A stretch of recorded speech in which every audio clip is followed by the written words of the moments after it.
네, 안녕하십니까. 재료 프로세스 공학 담당 교수 김정기입니다. 저번 시간에 이어서 이제 교육의 두 번째 파트인 이제 성형 해석에 관련해서 설명드리도록 하겠습니다.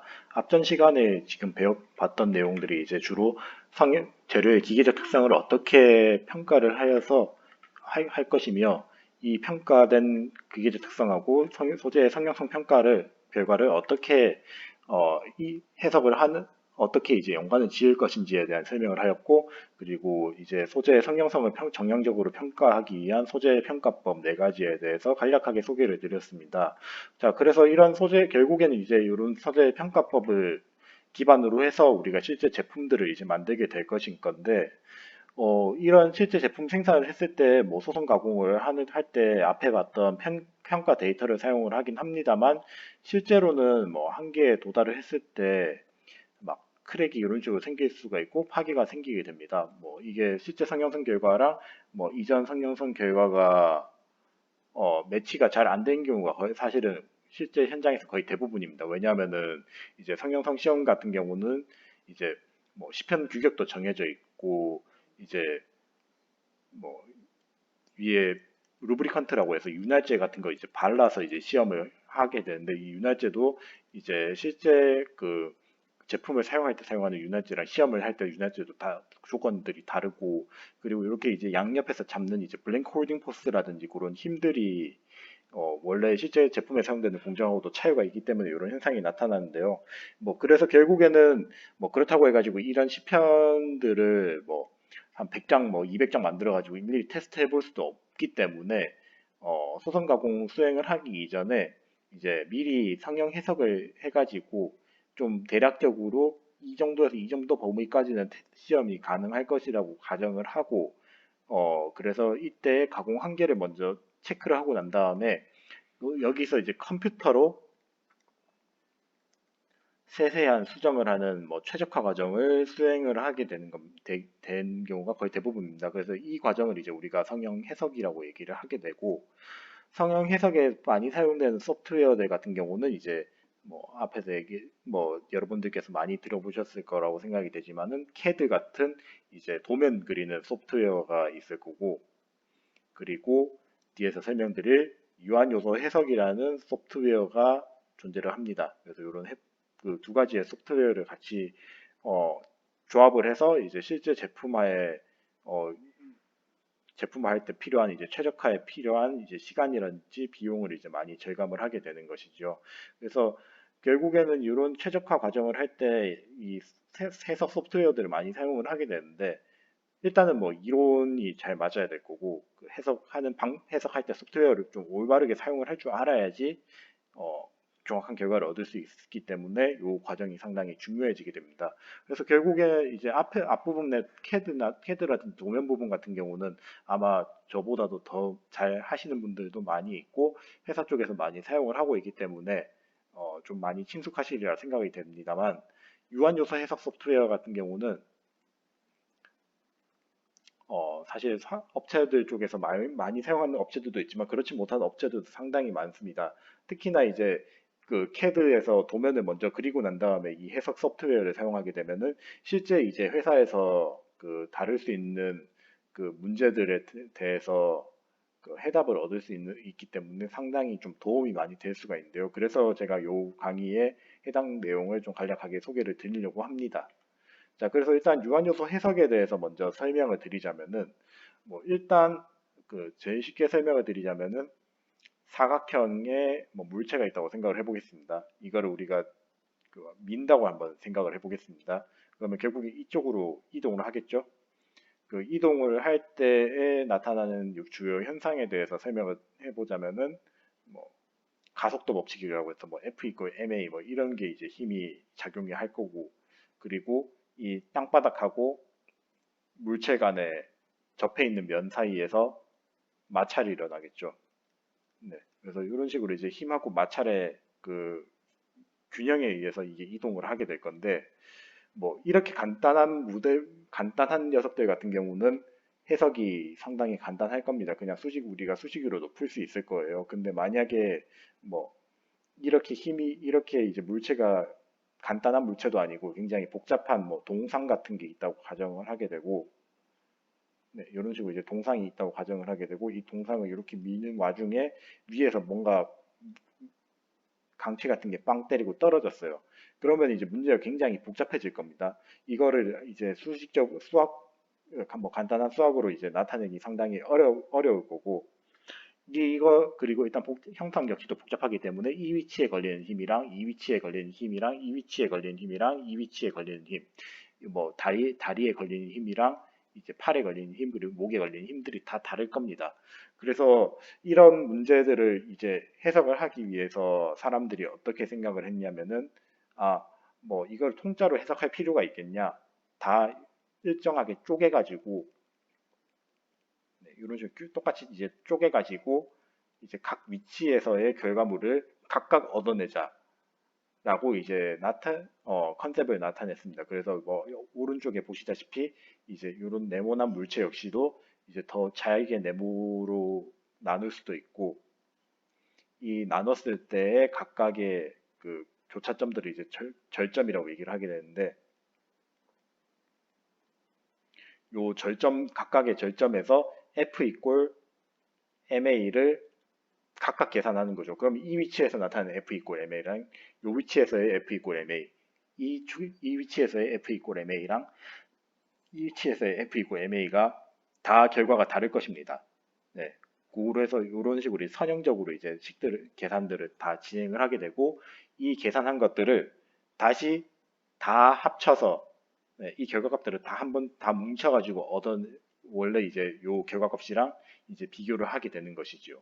요게 이제 유한 요소 해석의 가장 기본적인 컨셉입니다. 그래서 복잡한 문제들을 다 쪼개가지고 쉽게 만들고 난 다음에 이 쉽게 만들어진 답의 조합을 이제 근사치로 계산을 하는 게 바로 이 성형 해석의 기초고요.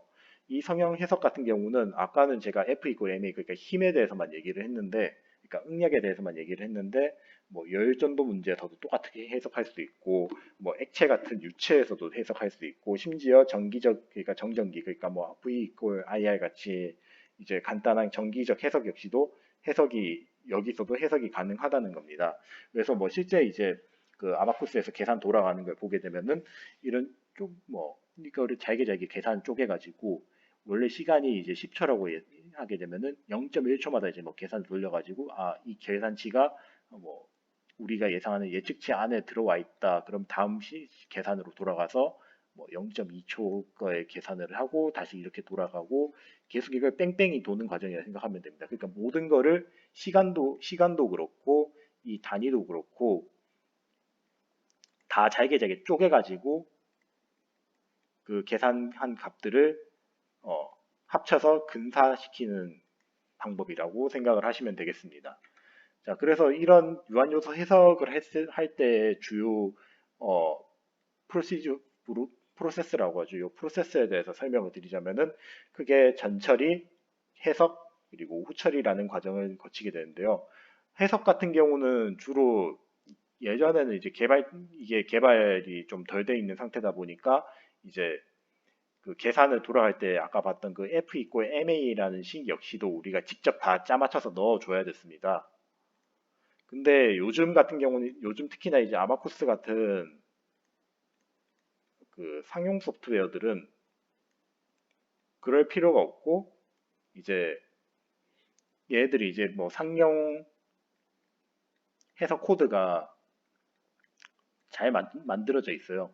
네, 잘 만들어져 있어서 이런 이제 방정식이라든지 방정식의 계산 조립 그리고 방정식의 풀이 같은 경우는 요즘은 대부분 그냥 그 계산하시오라고 버튼만 딱 눌러주게 되면은 결과가 바로 이제 나오게 됩니다. 그래서 우리가 그 흔히 이제 요즘 유저 입장에서 쓸 때는 요 전처리기랑 이제 후처리기가 이제 제일 중요해지게 되고요.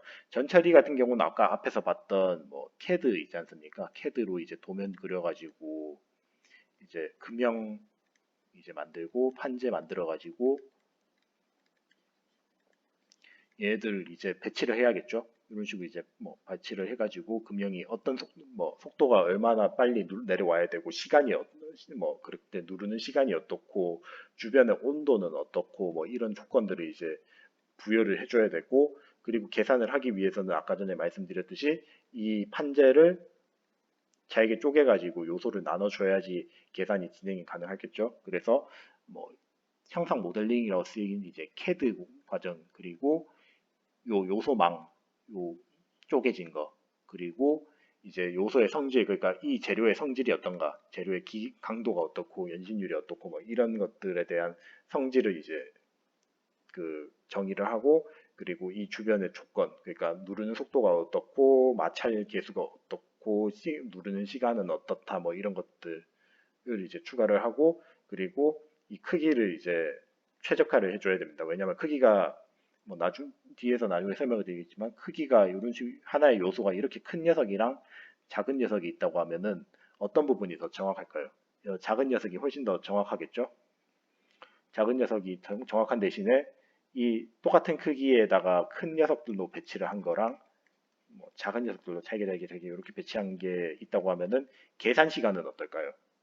계산 시간 같은 경우는 큰 거는 이제 계산할 점들이 적으니까 계산할 시간이 훨씬 적겠죠. 근데 작은 것들 같은 경우는 점들이 많으니까 이 각각의 점에서 계산한 것들 다시 합치고 다시 또 다음 스텝 넘어가서 또 계산하고 다시 합치고 하는 시간 자체가 굉장히 오래 걸리게 될 것입니다. 그래서 결국에는 이제 정확도랑 그 시소를 그리자면 정확도랑 시간이 딱 밸런스가 맞는 영역이 존재하는데 그거를 이제 최적화하는 과정까지가 이제 전처리 과정이 되겠고 이제 유한요소 해석은 아까 말씀드렸듯이 뭐 상용 해석 코드를 이제 주로 돌리게 되실 건데 그 해석 코드를 이제 돌려와서 계산하는 과정이라고 생각하시면 될 거고 그리고 마지막으로 후처리 같은 경우는 이제 결과물을 봐야겠죠. 결과물 이제 뭐 판재를 이제 눌러가지고 제품을 만들었는데 제품에 과연 어떤 부분이 변형률이 많이 걸렸고 어떤 부분에서 이제 깨질 수 있을 것인지에 대한 이제 그런 결과들을 이제 눈으로 보는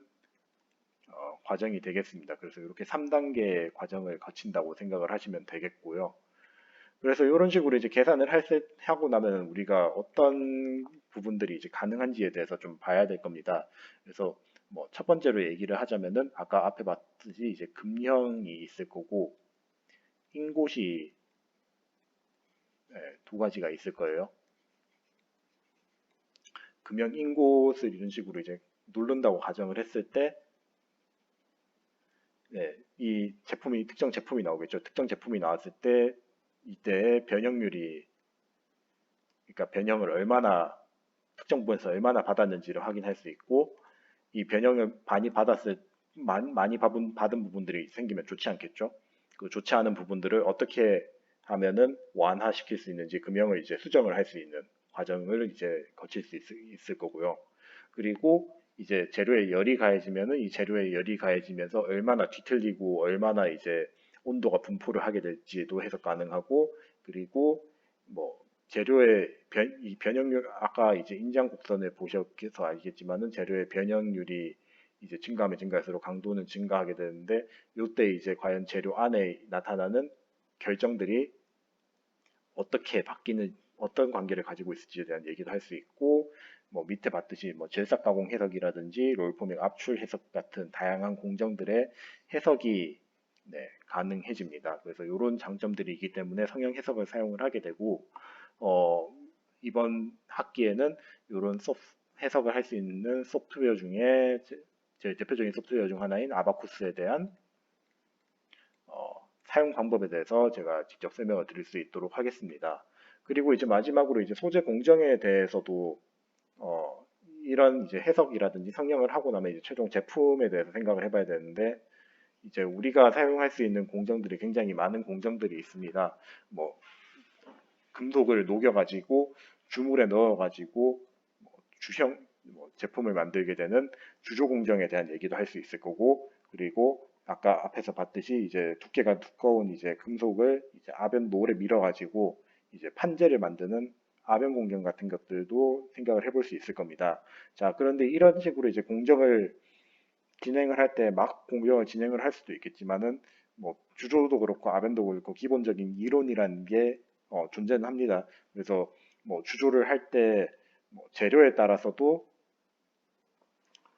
결과물이 달라질 수 있을 거고, 그리고 이제 그 공정을 진행을 했을 때 그 재료가 나타내는 이제 조직이라고 합니다. 그래서 뭐 아까 제가 첫 파트에서도 설명을 드렸지만은 이제 조직이 뭐 금속 전체로 봤을 때는 그냥 이런 좀 큰 덩어리로 보이지만은 실제로 안쪽에 보면은 그 결정립이라고 해가지고 이런 식으로 작은 어, 네, 조직들이 존재를 하게 되는데요.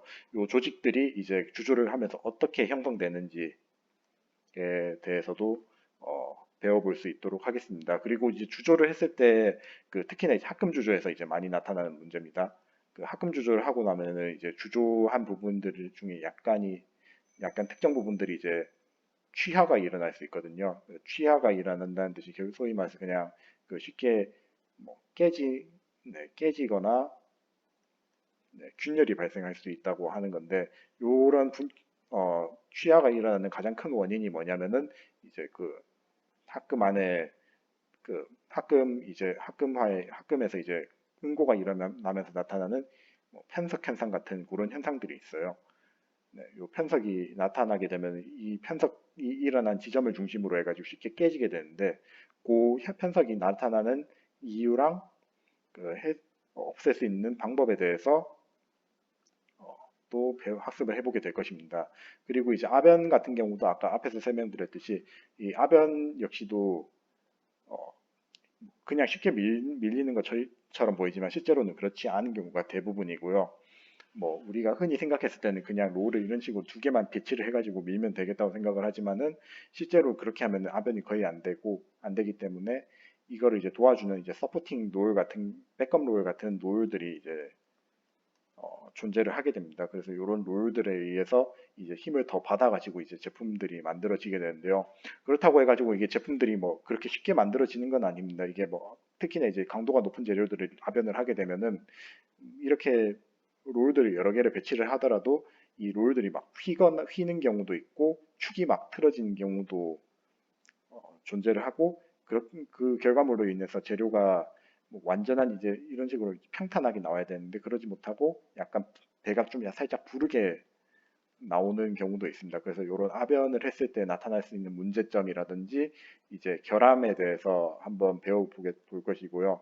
그리고 아변도 이제 금주조랑 매 한 가지로 결정립이 이런 식으로 이제 큰 녀석들이 있었는데 아변을 밀고 나면 이런 식으로 이제 짜부가 될 겁니다.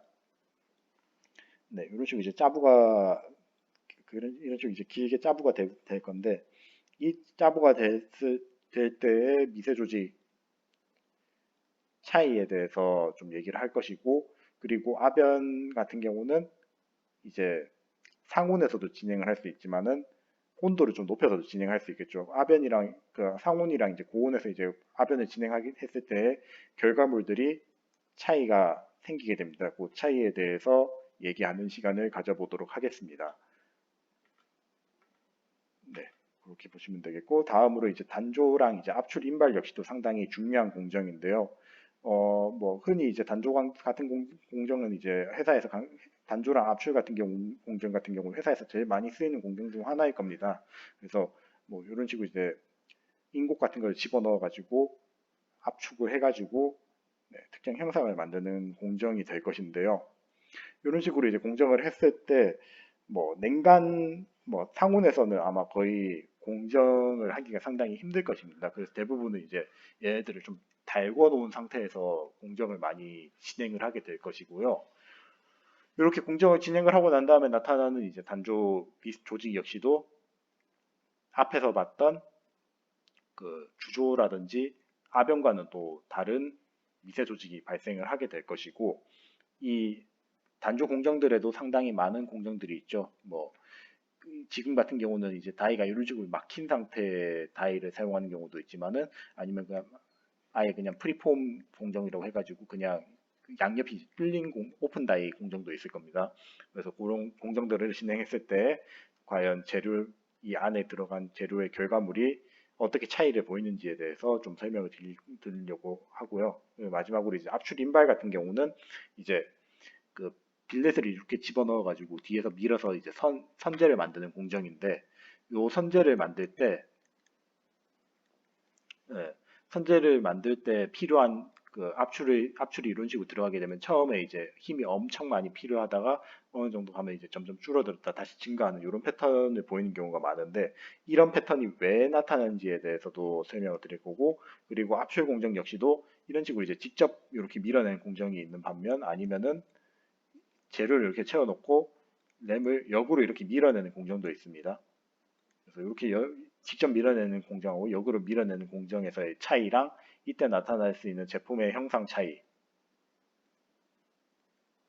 대해서 설명을 드릴 수 있도록 하겠습니다. 그래서 뭐 요 정도까지가 이제 기본적인 재료의 가공 공정에 대한 얘기가 될 것 같고요.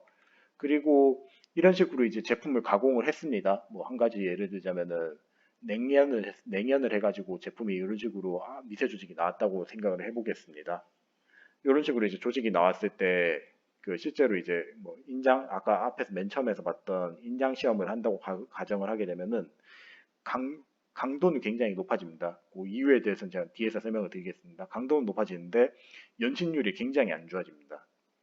원래 재료의 특성이 이렇다고 하면은, 그러면은 이 판재를 이용해서 성형을 해야 되는데 연신율이 안 좋으면 성형이 안 되겠죠. 예, 성형이 안 되다 보니까 이거를 좀 풀어주는 과정이 필요합니다. 이런 식으로 이제 풀어주는 과정이 필요한데, 제일 쉬운 방법이 뭐냐면은 온도 높여주는 겁니다. 그래서 이 열처리 과정이 이제 상당히 중요하게 작용을 하게 되는 것이고요. 그래서 제품을 이런 식으로 이제 안쪽에 집어넣었다고 가정을 했을 때 온도가 높아지게 되면은 이제 원래 이런 식으로 늘어나서 손상돼 있던 결정립들이 다시 뭐 마데카솔 쓰듯이 새살이 돋아나서 원래 우리가 생각하는 결정립으로 이제 돌아오는 과정을 거치게 되는데요. 이 과정이 크게 3단계로 나뉘게 됩니다. 뭐 일단 열처리 종류에 대해서 간략하게 먼저 소개를 드리자면은 뭐 이런 식으로 이제 다양한 열처리들이 존재를 하고요. 뭐 고온으로 가열했다가 급냉할 수도 있고, 뭐 오랫동안 그냥 유지를 할 수도 있는 등의 다양한 열처리 스킬들이 있는데, 이 부분에 대해서는 이제 나중에 열처리 설명할 때 설명드리도록 하고, 그리고 이 조직들이 떻게 바뀌는지에 대한 이유의 조직이 바뀌는 과정이 상당히 중요합니다. 아무리 똑같은 온도에서 열처리를 했더라도 시간에 따라서도 이게 영향을 받게 되는데요. 그 시간을 결정하는데 요 세 가지의 과정이 상당히 중요하게 됩니다. 뭐 결정립이 이제 초기에 그 이런 식으로 손상이 돼 있는데, 손상되는 데서 살짝 이제 조금 회복이 되는 과정에 첫 번째 나타날 거고, 그리고 이 회복된 과정에서 요 사이에서 새로운 그 결정립들이 나타나는 과정이 존재를 합니다. 이걸 이제 재결정 과정이라고 얘기를 하게 되는데, 이 과정에서 이제 재료의 특성이 상당히 많이 바뀌게 되고, 그리고 최종적으로는 이렇게 새로 성장된 나타난 결정립들이 이제 점점 커지면서 이제 강도라든지 연성 같은 게 원래 우리가 생각했던 초기 판재의 초기 재료의 성질하고 비슷비슷해지는, 네. 그러니까 이런 뭐 화살 색깔을 바꿔서 설명을 드리자면은, 네. 이런 식으로 돌아오는 과정을 거치는 과정을 바로 이제 우리가 열처리라고 얘기를 하겠습니다. 그래서 열처리 파트에서는 열처리의 종류에 대한 내용하고 이 열처리를 했을 때 과연 어떤 것들이 바뀌는지에 대한 현상학적인 얘기에 대해서 설명을 드릴 예정입니다. 네, 그래서 여기까지가 이제 재료 성형에 대한 가장 기본적인 원리가 될 것 같고요. 그리고 마지막 파트에서는 이제 그 벌크 소재는 아닙니다. 벌크 소재는 아니고 이제 분말 그 분말을 이용해서 이제 제품을 제조할 수 있지 않습니까? 뭐 한 가지 예를 들자면은 이제 이런 식으로 이제 분말을 장입을 해가지고 제품을 계속 찍어내가지고 제품을 만드는데, 네, 이런 식으로 이제 분말을 이제 넣어서 섞어가지고, 네, 제품을 이런 식으로 이제 찍어낼 수가 있는데, 네, 이렇게 찍어낸 분말들이 뭐 생각보다 그렇게 강도는 강하지 않습니다. 뭐 보시면은 굉장히 쉽게 부러지거든요. 그래서 요거를 이제 해결하기 위해서 이제 열 처리를 하는 과정을 거치는 이 전체 과정을 이제 우리가 그 분말 야근법이라고 얘기를 하는데, 이 분말 야근법이 이제 그 복잡한 형성의 제품을 만드는데 상당히 중요한 공정입니다. 그래서 그 분말 제조부터 시작을 해서 공정, 그리고 이 공정을 하고 난 다음에 최종 특성 확인까지의 과정이 상당히 어, 변수가 많은 공정이라고 보시면 되는데요. 이 공정들을 했을 때 결과물이 어떻게 이 공정 각각의 변수에 의해서 결과물들이 어떻게 바뀔 수 있는지에 대해서 한번 소개를 드리려고 하고요. 네. 그리고 마지막으로 이제 요 분말을 이용했을 때 가장 많이 유행하고 있는 공정 중 하나죠. 3D 적층 제조라고 얘기를 하는데 쉽게 말씀드리자면 3D 프린터입니다. 요 3D 프린터가 결국에 이 분말을 밑에다 깔아놓고 이제 레이저를 지져가지고 이제 그 제품을 만들어 쌓아 올리는 공정이라고 보시면 되는데요. 요 공정에 대한 대략적인 뭐 그림을 보여드리자면은, 네, 분말이 이렇게 이제 베이스 플레이트를 깔아놓고, 네, 분말을 이렇게 깔아주거든요. 분말을 깔고 이런 식으로 이제 레이저로 지지고 분말을 한층 쌓아 올리고 또 다시 레이저를 지지고, 네, 계속 또 쌓아 올리고, 네, 또 쌓아 올리고 계속 이걸 반복을 합니다. 네, 이런 식으로 이제 계속 반복을 하다 보면은 최종적으로 이제 제품이 이런 식으로 이제 쌓아 올라지게 되고요. 그래서 복잡한 형상의 제품을 한 번에 제조를 할 수 있게 됩니다. 네, 그래서 이게 이제 3D 프린터의 가장 기본적인 원리인데, 3D 프린터도 역시도 이제 요 분말의 영향도 받고 이제 이 공정을 진행할 때 변수의 영향을 상당히 많이 받는 공정입니다. 그래서 요 마지막 시간에는 3D 프린터가 사실 뭐 유행은 하고 있지만은 과연 이 공정이 도대체 어떤 공정이기 때문에 이제 요즘 주목을 많이 받는지에 대해서 어, 많이 궁금하실 거라 생각하는데, 그 부분에 대해서 설명을 좀 드리려고 하고, 이거를 이제 실제로 어디에 응용할 수 있는지에 대해서 설명을 드릴 예정입니다. 자, 그래서 그 일단 개요에 대한 설명은 여기까지 진행이 됐고요. 앞으로 이제 강의 관련해가지고 궁금하신 사항들이 상당히 많으실 거라고 생각이 되는데, 궁금하신 내용이 있으면 언제든 이 캠퍼스에 뭐 질문 쪽에 답변을 올려주셔도 되고, 아니면은 좀 더 심화된 질문을 하고 싶으면 제 이메일 주소로도 메일 주시면은 제가 답변 드릴 수 있는 선에서는 최대한 답변 드릴 수 있도록 하겠습니다. 네, 그럼 이어서 일단 기기적 특성 같은 부분 같은 경우는 사실 좀 설명드릴 부분이 많다 보니까 1주차에 좀 제가 초반에 설명을 드릴 수 있는 부분들에 대해서는 최대한 좀 설명을 드리고 이제 남은 부분에 2주차 설명을, 네, 드릴 수 있도록 하겠습니다. 그러면은 일단 개요에 대한 설명은 여기까지 하는 걸로 하겠습니다. 감사합니다.